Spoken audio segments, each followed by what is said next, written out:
друг друга. Так, слово, пожалуйста, даю заместителю руководителя группы экологической безопасности Министерства экологии, природопользования, лесного хозяйства Республики Саха-Якутия Степану Степановичу Куличкину. Пожалуйста, Степан Степанович.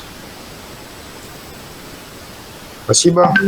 Уважаемый Александр Витальевич, уважаемые члены Общественной палаты Республики Саха-Якутия, приглашенные, постараюсь кратко доложить о состоянии экологической обстановки в бассейне реки Вилюй. В целом, по данным ФГБУ, Якутское управление гидрометслужбы качество воды бассейна реки Вилюй в 2021 году, как и в 2020 году, характеризовалось как очень загрязненное. Это вот 3 класс разряда Б. На протяжении последних лет для бассейна реки Вилюй наиболее характерными загрязняющими веществами остаются трудноокисляемые органические вещества, железо, общие фенолы. Среднегодовое содержание этих ингредиентов в среднем по бассейну составило по химическому потреблению кислорода 2,6, фенолов 5,4 ПДК, железа общего 1,6 ПДК.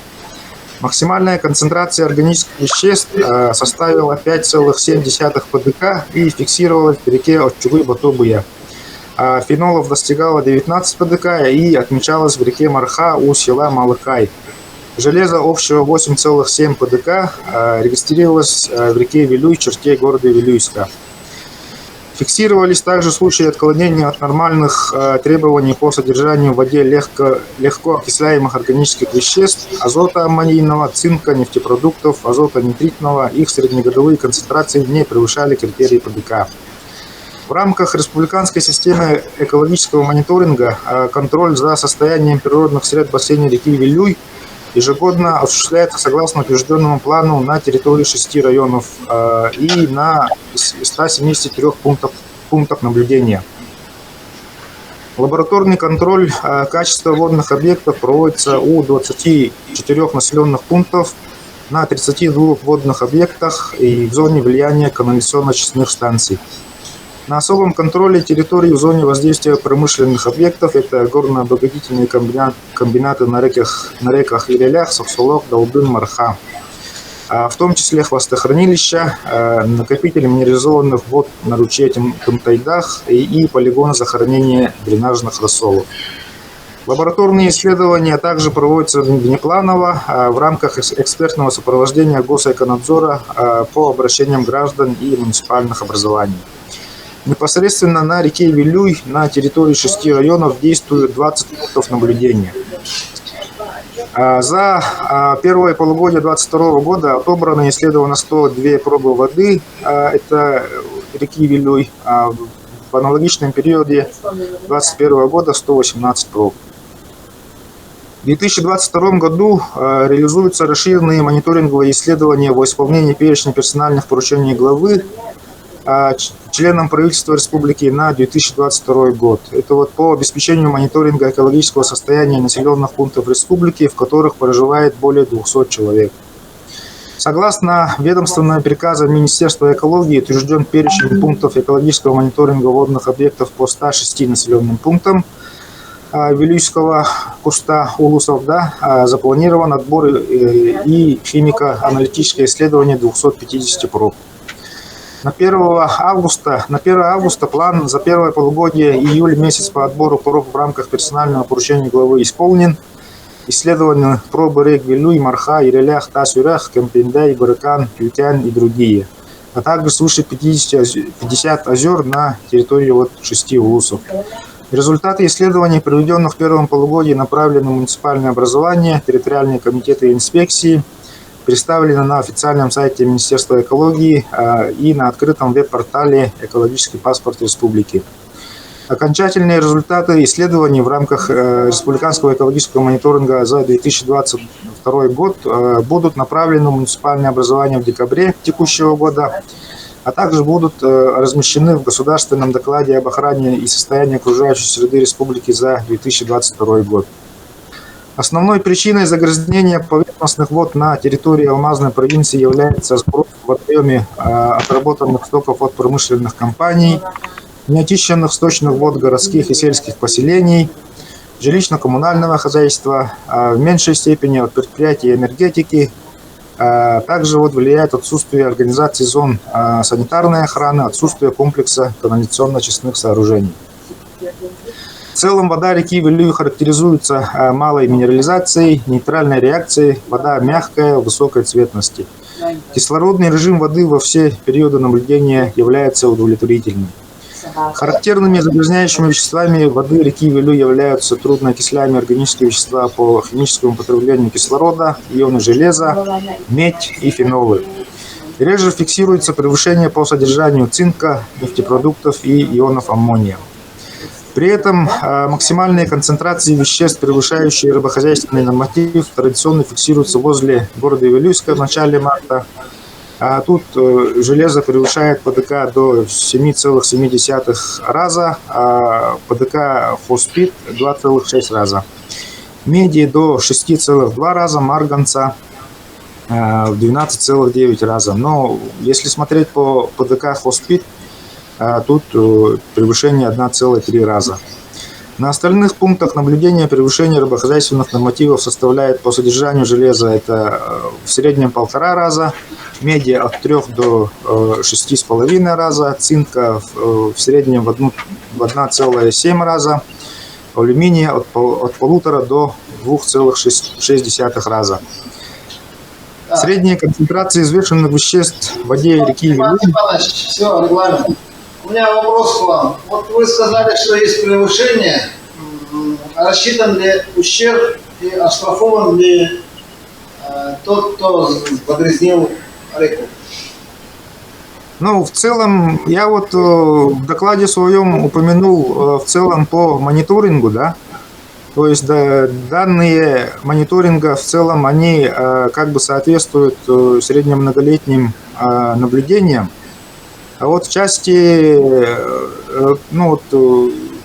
загрязнений из-за нарушений, да, вот, например, вот в прошлом году мы фиксировали, все, наверное, знаете, это вот в апреле из-за прорыва трубы высокоминерализованных вод через реку Долбын произошло загрязнение.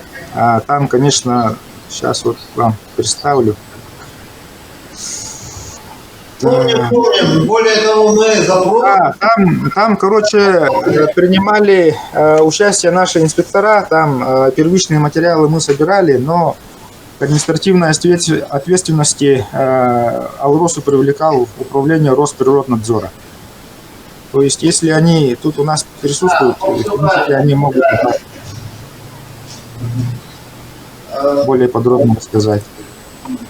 Вот. А по случаю, вот, который вот недавно был, да, в социальных сетях и так далее, это вот, да, там сразу после получения сигнала наши инспекторы выезжали, там, получается, осуществили выездное обследование реки Ачугы, Батобия и притоков, да, в результате которого не зафиксированы сбросы с промышленных объектов. Источником загрязнения стало поступление загрязненной воды с ручьев, впадающих в реку Малая Батобия, выше ее устья примерно на 20 километров, на которых отсутствуют производственные объекты. В целом там загрязнение произошло из-за паводков. Но мы отправили запрос в министерство, пока ответа мы не дождались. Я думаю, оно придет. Кстати, мы готовим соглашение с министерством о том, об обмене информацией, чтобы наши специалисты тоже потому что наши специалисты тоже мониторят, наши общественники. У нас 12 вузов есть представители во всех промышленных вузах районах. И я вот хотел вас спросить, тут Лена Семеновна есть, да, по анализам там, и так далее. Не знаем, как все это делается, но вот, вы сказали про хвостохранилище, да? Я из средств массовой информации мы узнали, что Алроса одно из хвостохранилищ, жидкость, начали перерабатывать. Вообще, есть ли у них программы переработки в Алроса? К сожалению, мы пригласили компанию «Алрос», они, как всегда, не смогли подойти или были очень заняты, видимо, от общественности. Поэтому у меня вопрос, я не знаю, Лена Семеновна ответит или вы ответите. Вот есть ли какая-то программа по тому, чтобы жидкость хвостохранилище перерабатывалась в нормальную воду? Я вот слышал, что была германская какая-то линия, которая этим занималась, а ее остановили. Вот.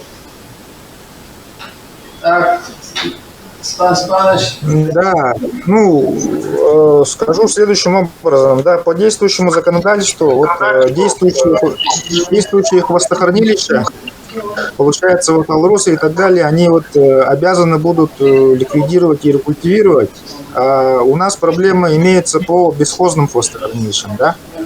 Тут мы работу, конечно, тоже ведем, и в рамках чистой стороны, как вы знаете, идет ликвидация хвостохранилища Куларской золотоизвлекающей фабрики, а также вот ряд других бесхозных хвостохранилищ у нас запланированы к ликвидации и рекультивации через новый федеральный проект, это вот генеральная уборка называется, да?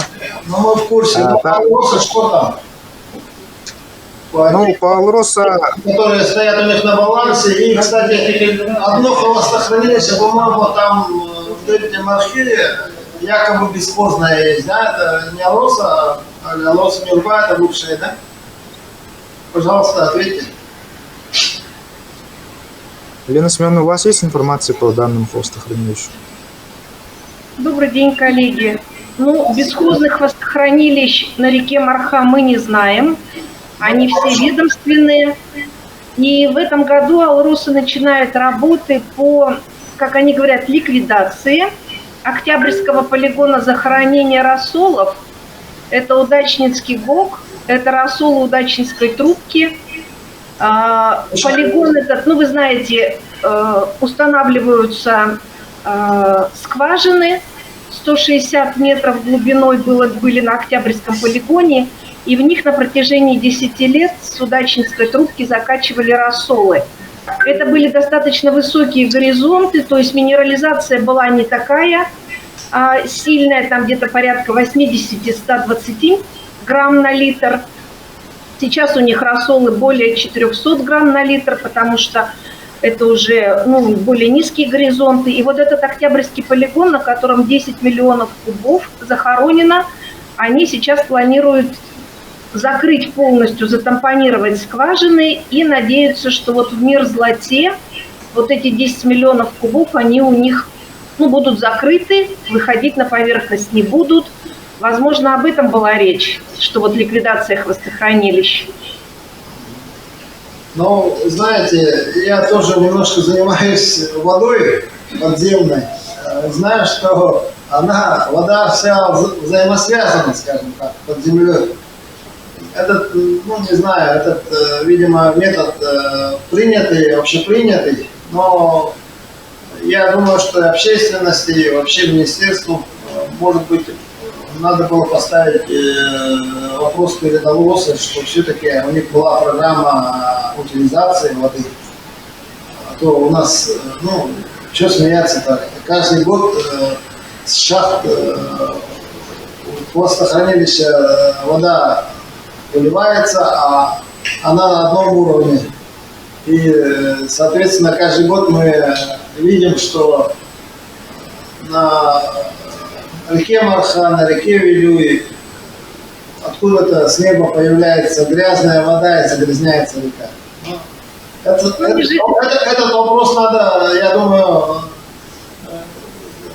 шутки шутками, но надо как-то решать и с руководством Алроса, и с руководством республики. Мы вообще мы же знаем, что это вот вообще не с неба все, конечно, да, вот вы это пошутили хорошо. А Министерство экологии добилось того, что в этом году Алроса заключает договор с Институтом мерзлотоведения, которые уже провели работы, проводят вот по этому Октябрьскому полигону захоронения. Сейчас идет согласование технического задания, и Алроса по настоянию Минэкологии будет привлекать наш институт межзлотоведения для того, чтобы они провели работы по Киенскому полигону захоронения, который, как вы знаете, был проблемный, да, по которому была как раз вот эта вот проблемная ситуация с 2012 года, гидравлический разрыв и истекание рассолов в реку Далдын. А вообще Институт мерзлотоведения достаточно давно ставит этот вопрос. Мы поддерживали их и на совещании у Тарасенко в мае месяце, что Алроса должна внедрять новые технологии. Они, конечно, более дорогостоящие. На сегодня рассолы закачиваются в толщу многолетних мерзлых пород. И как мы видим по ситуации с Киенским полигоном, когда нарушается технология закачки, когда у них сильное обводнение, могут происходить вот такие аварийные ситуации, да, когда рассолы из толщи многолетних мерзлых пород выходят на дневную поверхность. Выход этот уже не затампонировать, да, ну это понятно. И понятно, что там это не единичный выход, там идут и подрусловые процессы. А Институт мерзлотоведения предлагает внедрить технологию более глубокого захоронения на глубину более 400 метров, то есть под толщу многолетних мерзлых пород. Вот это был бы абсолютно безопасный экологический метод утилизации. И мне кажется, нам всем надо вот приложить усилия, чтобы все-таки Алроса потратила деньги, это дорого, дорогостоящие будут работы, но начала работы вот по внедрению более экологичных методов захоронения тяжелых, высоко минерализованных своих рассолов. То есть я так понимаю, то, что вы предлагаете, министерство предлагает на более глубокой, как говорится, глубине захоранивать. Но я думаю, что второй вариант, то, что воду можно очищать, я думаю, это на поверхности лежит. И она должна быть, мне кажется. Потому что соответствующие технологии есть, а воду всю не закачаешь под землю, правильно? Александр Витальевич, вот вы знаете, по Мирницкому горно-обогатительному комбинату, обогатительная фабрика номер 3, в 2000-х годах они приобретали импортную установку, чтобы обессаливать, очищать вот эти стоки. Но там минерализация-то была смешная, там на уровне в пределах 10 грамм на литр. Эта установка проработала год и вышла из строя. А те рассолы, которые на сегодня, вот они закачивают в мерзлоту, это более 400 грамм на литр. Я плохо себе представляю технологические процессы, которые могли бы вот такой объем, 150 кубов в сутки, чтобы они могли обеззараживать. А возвращать рассолы туда, откуда они их берут, то есть под толщу многолетней мерзлой породы, это был бы очень хороший метод. Я думаю, что наука у нас развивается, технологии развиваются. Я думаю, что в принципе это возможно. И отворачиваться только на одном методе, как говорится, концентрироваться, я думаю, не стоит. Это вопрос обсуждения, скажем так. И ученые должны, как говорится, я знаю, что вы профессионал высшей, как говорится, категории. У меня есть свое мнение. Так что таким образом, уважаемые участники, у кого есть вопросы к нашему министерству экологии, любой может встать и задать вопрос. У нас и есть представители и здесь в кабинете, и есть люди, которые подключились через социальные, как говорят, сети. Через Яндекс, по-моему, да? Сейчас у нас. Раньше у нас Zoom был, сейчас Яндекс. Есть вопросы?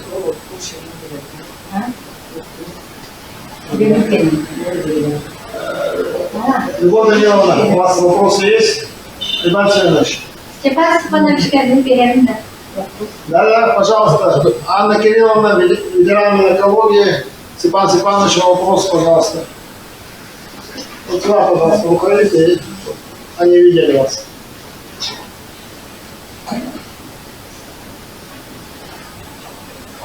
Вот выясняю. Да. Уважаемые мои коллеги, здравствуйте, Лена Семеновна, родная моя, Степан Степанович. Вот у меня вопрос по той аварии, которая была вот в 2018 году. По Ерелях, Мамонтову и Ерели. На какой стадии сейчас находится возмещение ущерба по Ереляху 11 миллионов? На какой стадии? Так, Анна Кирилловна, добрый день. Ага, рад вас видеть. Скажу следующим образом, да, вот мы претензионное письмо в Алросу направляли. В целом мы получили сейчас ответ от Алросы, да, чтобы там взаимозачетом сумму уменьшить и так далее, да, потому что вот они уже потратились на приобретение там оборудования по очистке воды и так далее, да. Они финансировали и научные исследования, вот, и данное письмо мы получили, и сейчас вот, производим перерасчет и думаем. Пока вот на такой стадии.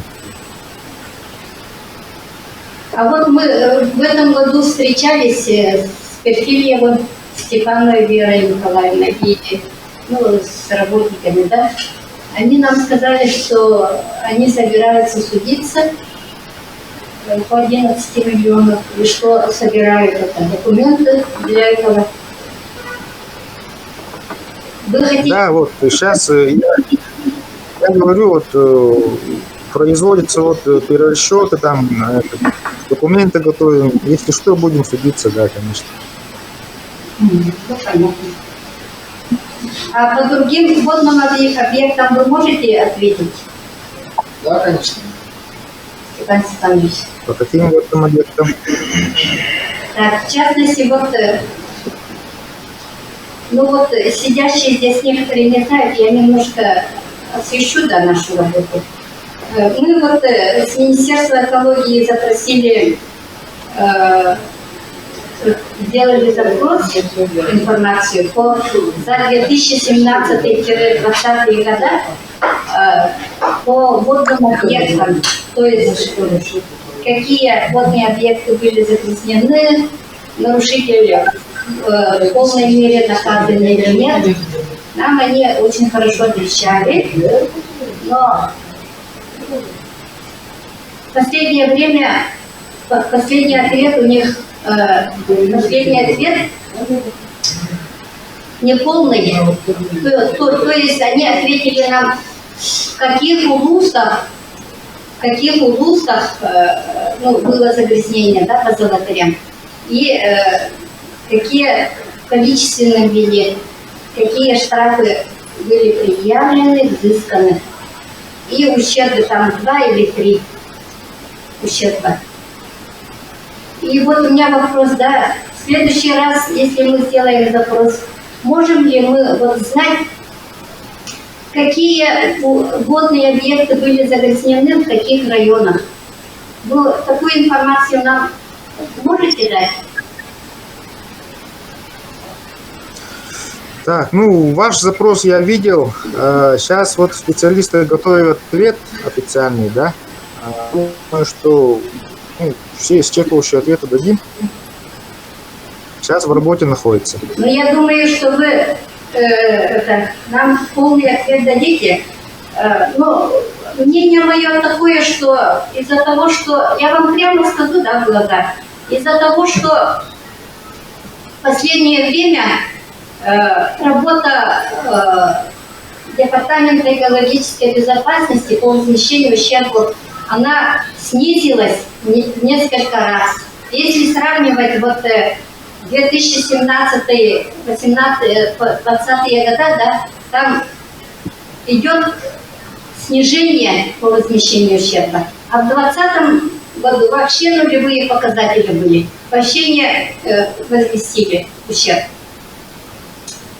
Что я этим хочу сказать? Этим я хочу сказать, что в вашей системе, в вашем отделе нет системы, системной работы нету. Даже когда вы отвечаете, да, на наши запросы. Даже не знаете, даже не знаете, ущерб по данному водному объекту, он рассчитан или нет, взыскан или нет.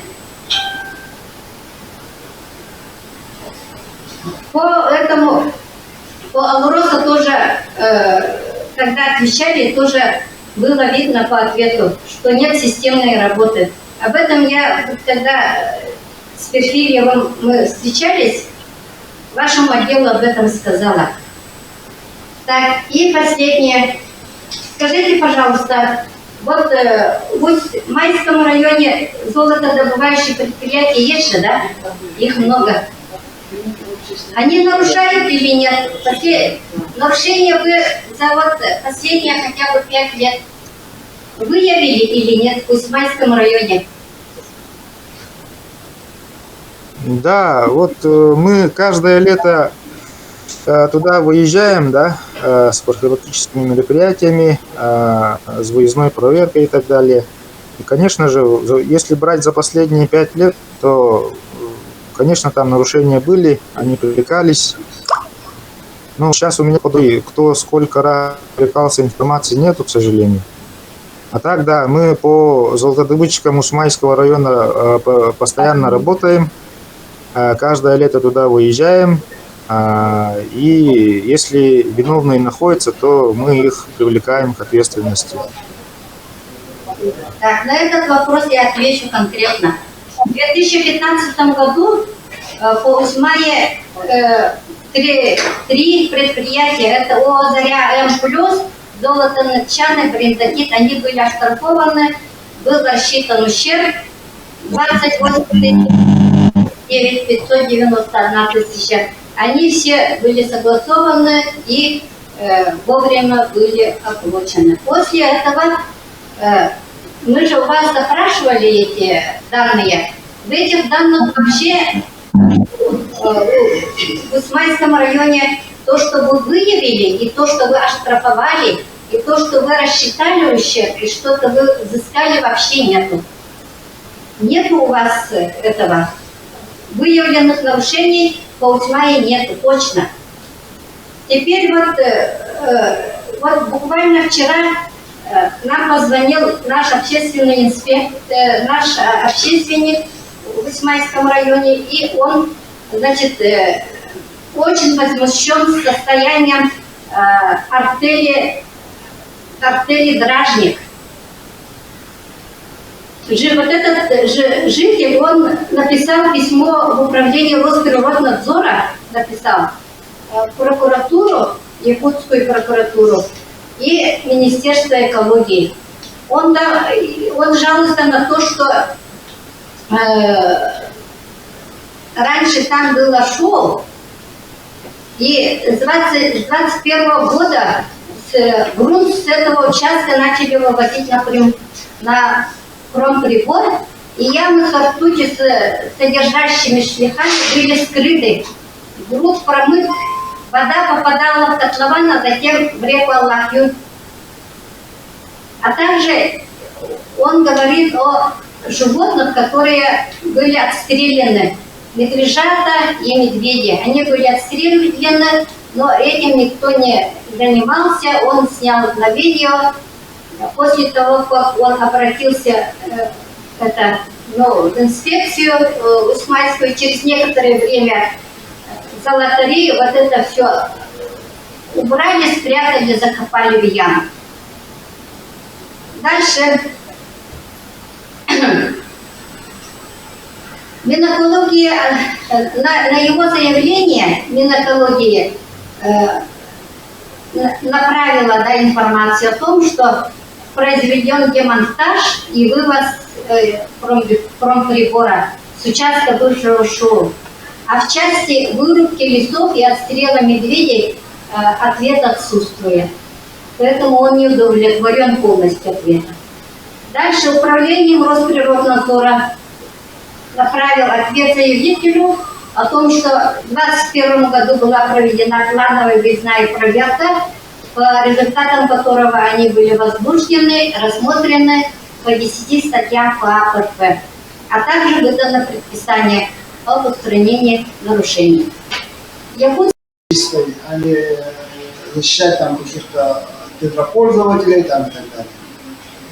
И еще просьба, да, Степан Степанович, поскольку вот те видео, которые по нарушениям природоохранного законодательства поступают в нашу группу, в наше движение, я вот веду реестр по этим, и все эти данные заношу в наш свой реестр. Через некоторое время мы вас будем запрашивать. Для оперативного вот действия я бы хотела, чтобы вы назначили вот ответственного человека, который непосредственно работал бы со мной. Пожалуйста, вот я вас прошу назначить ответственного человека с вашего министерства, чтобы он напрямую со мной работал. Наша же работа совместная должна быть, да, и оперативность. Но вы все хорошо понимаете, Лена Семеновна, Степан Степанович, какая нужна оперативность, когда загрязняется вода. Да. Совершенно правильно говорит Анна Кирилловна. Вот по ущербам, действительно, мы разговаривали с природоохранным прокурором, он вообще там рукой махает. Методика забора воды, там, утром, вечером и так далее, сколько это не исполняется, в основном от ущерба на глазок как бы. Но есть недостатки, надо это дорабатывать. К нам вот подошел вопрос ветерана экологии Бурцев Иван Семенович, пожалуйста. Ну, министерство... Можно немножко... Давайте вы ответьте на наши... Да, вот действительно то, что вы планируете заключить соглашение с Министерством экологии, это, конечно, очень хорошо. Общественность нам всегда помогала. Как вы отметили, с точки зрения вот, обеспечения оперативности по фактам загрязнения, нам общественность очень сильно помогает.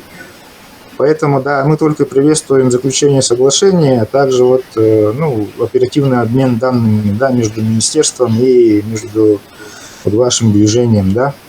Также вот вы тоже знаете, Институт общественных инспекторов тоже в этих целях мы уже вот который год ведем, да, список расширяется и так далее. Вот по ущербам, конечно, тут, вообще в последнее время мы фиксируем, что надзорные органы, скажем так, ущемляются, да, в связи со сложной социально-экономической ситуацией по всей стране, вот в связи с проведением специальной военной операции, вышли, ряд решений правительства Российской Федерации о том, чтобы встать в сторону защиты, скажем, предприятий, да, а не надзорных органов. То есть нам сейчас запрещено проводить административное расследование инспекторам, да. Вот раньше они могли выйти на административное расследование, когда выявляли вот явное загрязнение, да, и угрозу загрязнения или большого ущерба здоровью людей. А сейчас вот такого нету. То есть инспектор, если фиксирует загрязнение, он сначала пишет ходатайство в адрес прокуратуры, да. Если прокуратура разрешает проведение контрольно-надзорного мероприятия, то мы выезжаем. Но понятно, тут некоторое время уже упускается, и, допустим, если мы мониторинговые пробы взяли, выявили загрязнение, потом в рамках контрольно-надзорного мероприятия выехали на проверку предприятия, и вот она уже чистая, да, тут как бы такие моменты тоже есть, но все равно работаем, и отрадно, что вместе тоже будем работать, но я вот в том плане, что есть такие вот нормативном праве части вот проволочки такие, которые нам мешают. Сейчас, Иван Семенович, пожалуйста, вам слово. Коротко. Степанович, первый вопрос Вот, говорят, Академия 2 года изучила, обследовала Вилюй, значит, написан отчет, говорят, этот отчет, видимо, у вас есть, там очень много информации должно быть за 2 года работы. Как приобрести или посмотреть этот отчет? Это первый вопрос. У вас есть?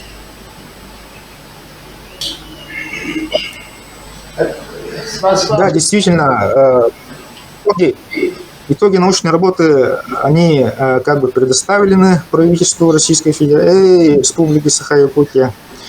Вынесен ряд предложений. Данный отчета у нас как такового нету. Там принимала специальная комиссия правительственная под председательством Местникова Сергея Васильевича. У нас есть вот рекомендации по итогам научных исследований. А самого отчета у нас нету. Надо брать. Не собираетесь приобрести этот отчет? Это вам же необходим этот отчет? Можно я дополню? Добрый день. Дело в том, что все лабораторные исследования, которые проводил Институт прикладной экологии Севера, это все пробы почвы, воды, донных отложений, они исследовались в нашей лаборатории центральной, в нашей Нюрбинской, Мирнинской лаборатории, поэтому эти все результаты у министерства есть. И вот я бы тоже еще хотела добавить, хочу поприветствовать любимую нашу Анну Кирилловну. Да, Анна Кирилловна, наверное, вам тоже будет интересно. На сайте Министерства экологии в разделе «Деятельность», раздел «Экологический мониторинг», есть там оперативные справки еженедельные о результатах всех лабораторных исследований, которые проводятся в наших 5 лабораториях. Вот сегодня мы опубликовали справку в таблице, такая очень большая. Абсолютно все пробы, которые мы исследовали за последнюю неделю, с 29 июля по 4, по 3 августа, все превышения, в том числе вот эти пробы по реке Вилюй, да, которые вот Сюльдюкар, Крестях, Аргадой, Сунтары, Нюрба, ну вот до Вилюйска, по Нюрбе там 3 пробы, да, сунтарские пробы по 1 пробе. Самая высокая концентрация взвешенных веществ была 27 июля около села Сунтар, 76 миллиграмм на дециметр. Но мы знаем, что это почти в 10 раз меньше, чем это был 2018 год. То есть вот все эти результаты, они еженедельно в открытом доступе на сайте Министерства экологии публикуются. Таблицы с цифрами. А еще у нас есть экологический паспорт, это открытый веб-портал. Там очень большая карта. На всей республике там порядка 560 пунктов постоянного наблюдения. В каждый можно зайти, и там уже описательная часть. То есть наши эксперты за 3 года по каждой пробе, ну вот человеческим языком, да, интерпретируют результаты. Поэтому я думаю, вот эту информацию можно использовать, это все открытые данные. Нам нужен отчет. Спасибо. Степан Степанович, вы слышали, наверное, подлинный ядерный взрыв Трапон-3? Это там авария случилась, крупнейшая авария прошлого 20 века. Там революционные работы недоделаны, там погиб 200 дозовой нагрузки. Так? И вы должны были под особый контроль. Если там возгорание произойдет, там экологическая катастрофа. Вы на особый контроль взяли или нет этот объект? Сейчас пожар, что пожар не случился. Да, конечно, вот мы каждые 5 лет проводим радиоэкологическое обследование территории мирных подземных ядерных взрывов. Также вот в этом году, в сентябре, планируем радиоэкологическое обследование районов мирных подземных ядерных взрывов. На контроль взяли или нет? Обследовано давно. На контроль имеется в виду с точки зрения пожароопасной ситуации, имеете в виду? Что-то я не понял. Что пожара не было. Нет, ну это точка повышенной опасности, поэтому за ним нужен... Если пожарные формирования наши, они в курсе вот этого дела, да? Вот в прошлом году при возникновении лесных пожаров в Мирнинском районе тоже, вблизи вот этого объекта возникали пожары, и мы, конечно, оперативно давали нашим лесопожарным формированиям особые указания, чтобы усилили там присутствие лесопожарных формирований и так далее, приняли все меры, чтобы не допустить возникновения лесного пожара на территории данного объекта. И в этом году тоже наши лесопожарные формирования в курсе ситуации, поэтому под особый контроль этот объект взят. Нынче как там, поблизости есть пожар? Готовил смотреть. Непосредственной близости пока не фиксируется. Спасибо. Спасибо. Еще вопросы к Степану Степановичу, пожалуйста. Кто-нибудь, может, из тех, кто подключился, задаст вопрос?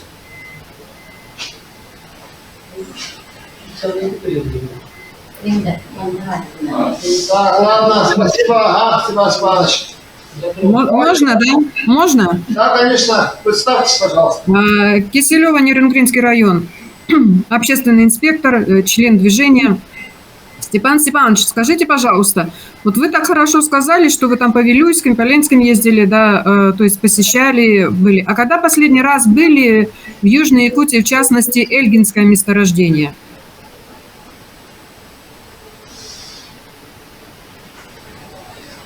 Южную Якутию мы вот в конце августа как раз-таки планируем посетить.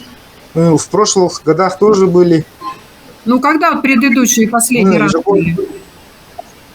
В 21 год точно были. В 21 году вы там были, вас пустили? Потому что у нас информация на слушании была, информация, что последний раз там инспекция была в 2018 году. А Эльга-Уголь не пускает к себе никого.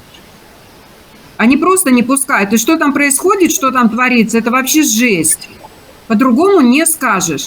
Есть видео в соцсетях, как у них происходят взрывы. Это, знаете, извините, что атомный взрыв. Разве что без атома. О какой защите природы там может идти речь? Вот последние их слушания были буквально вот 26 числа, по-моему, да? Нет. Да, 26-го были слушания.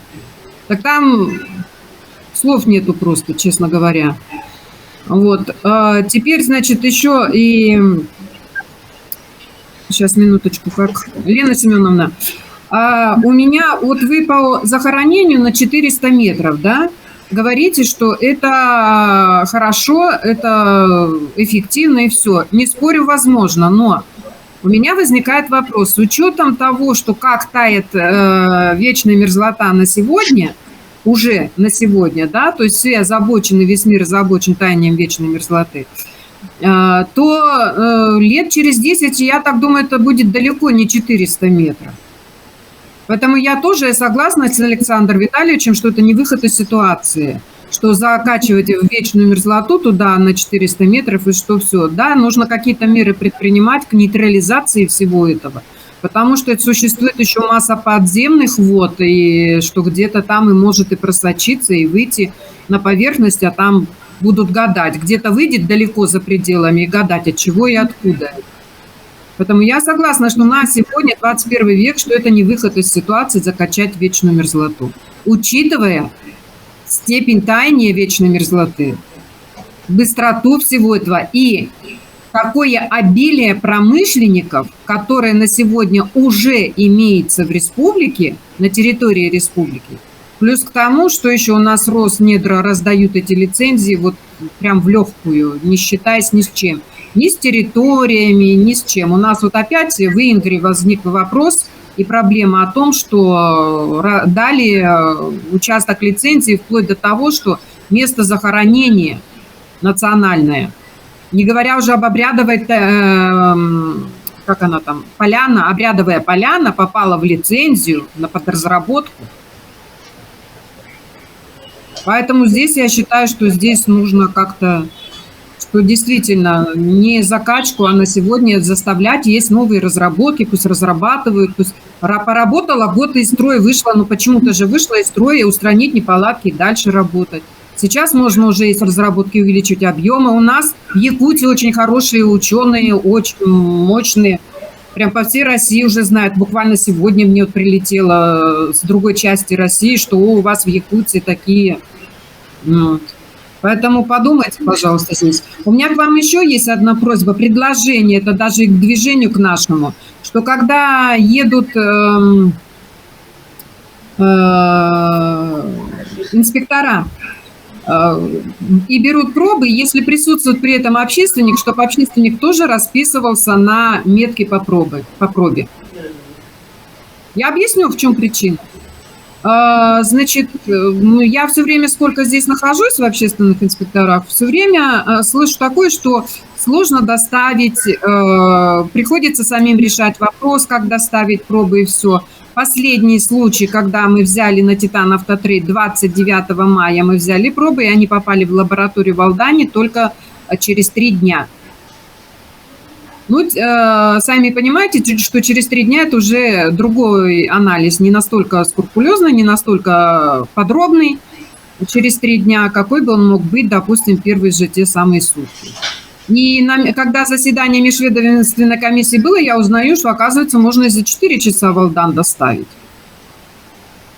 Тоже вот от нас можно, оказывается, за 4 часа доставить, а мы этого не знаем. Поэтому, чтобы у меня такое подозрение, что могут даже метки, значит, вот это вот просто приехал, скотч отодрал, заново написал, прицепил и отправил. Понимаете? То есть тут уже возникает, честно, вот становится недоверие в таком случае. Теперь еще что? Пожалуйста. Ну, вопрос я уже сказала, что когда последний раз Эльга, и, пожалуйста, возьмите Южную Якутию на заметку, очень бы хотелось, чтобы по нашим промышленникам тоже проехались, пошли. Ну, насчет Эльги, оказывается, вы спросили. Да, я вот думал, что в целом по Нерюнгельскому району... Не-не-не, именно Эльга, именно 2015 года. Ага, по Эльге есть, да, я признаю, что есть определенные сложности. Они, да, не пускают на свою территорию. Ну, тут я вот выше говорил, что мы это, ну, тоже связаны по рукам и ногам бываем, да, по законодательству. То есть по тем предприятиям, которые вот в составе территории опережающего развития работают, мы, например, обязаны получить согласование Министерства Минвосток развития Российской Федерации. Вот такие требования тоже есть, которые тоже усложняют нам. Да, к сожалению, такие эти у нас есть. Ну, Эльга не является туром. Ну, Эльга... Сейчас к нам зашел еще один крупный в Сылах. Там у нас тоже возникает уже на сегодня. Они вообще очень некорректно входят и с обманом всяким там. Уже сегодня это выясняется у нас. Вот. Я считаю, что, Александр Витальевич, у меня есть предложение, да, что, возможно, от нашего движения в правительство отправить какое-то предложение, может быть, или что, вот в связи с этим ограничением посещения предприятий, ведь здесь идет безопасность жизни людей, да, потому что они загрязняют воздух, загрязняют воду, что, может быть, чтобы вот эти ограничения проверок не касались экологических вопросов в связи с тем, что это является безопасностью. Как-то так может быть. Потому что реально очень сильно они борзеют, извините за выражение, другого слова сказать не могу. Эльга тут вообще заявила, мы же даем такие деньги, а вы нам тут что-то хотите от нас. Ну, это надо обдумать, я думаю, потому что на их стороне закон, к сожалению. И я думаю, надо будет посоветоваться, в том числе с министерством, нам, чтобы такие недропользователи тоже контролировались, в том числе и экологами, и Минэкологией. Да, чтобы в плане экологии вот эти вот ограничения и проверки, да, конечно, это же не значит, что каждую неделю, каждый месяц, но чтобы проверки были. Они этим злоупотребляют просто-напросто и все. Так, Так, ну, у меня вопросов в этой части, у меня вопросов больше нет, у меня есть другое. Любовь Даниловна, возможно, эколог Российской Федерации, пожалуйста. Я бы хотела сказать по Дражнику, поскольку наш общественник отправил видео. Вот эта свалка, о которой идет речь, она находится на территории земель поселкового совета. Поэтому поселковый совет, глава поселкового совета, глава УЛУСа, Министерство охраны природы должны дать предписание в кратчайшие сроки убрать вот эту свою свалку. Это во-первых. Во-вторых, значит, они там устроили тир, стреляют из оружия. Из какого оружия они стреляют? Вот там этот наш общественник сказал. Или это табельное оружие, или это охотничье оружие. Привлечь полицию, установить и согласно закону об оружии привлечь их к ответственности за применение оружия на территории близкой к поселку. Это что такое? Они совсем обнаглели, голову потеряли. Это что такое? Этого вообще не должно быть. Ничего себе, поселок рядом находится, они устроили, они тир. Они что, пьяные там были? Что там нету прокуратуры, там нету полиции? Они что, совсем не крыша поехала? Это по Дражнику. По Лымаку неоднократно обращались и в природоохранную прокуратуру, и Министерство охраны природы об отзыве лицензии по Лымаку. Но вопрос остается открытым до сих пор. И по Ингре, по Дрейку, там, который добывает золото тоже, да? Ну, то, значит, я бы сказала, что обращение общественников по этому поводу, в принципе, осталось как бы неучтенной. При правительстве этот вопрос рассматривался.